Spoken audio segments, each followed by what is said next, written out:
പ്രതിഷേധിച്ചു. യൂത്ത് കോൺഗ്രസ് മണ്ഡലം പ്രസിഡന്റ് ആഷിഖ് തോണിക്കടവിൽ ഉദ്ഘാടനം ചെയ്തു.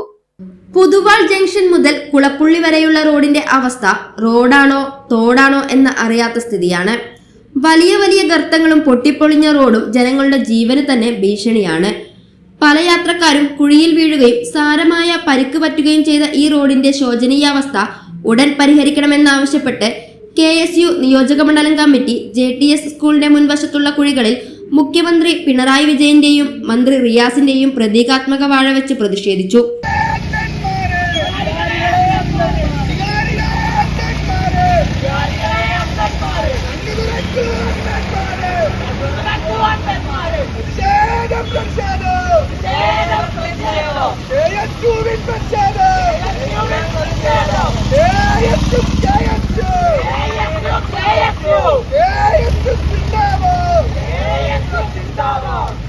യൂത്ത് കോൺഗ്രസ് മണ്ഡലം പ്രസിഡന്റ് ആഷിഖ് തോണിക്കടവിൽ പ്രതിഷേധം ഉദ്ഘാടനം ചെയ്തു.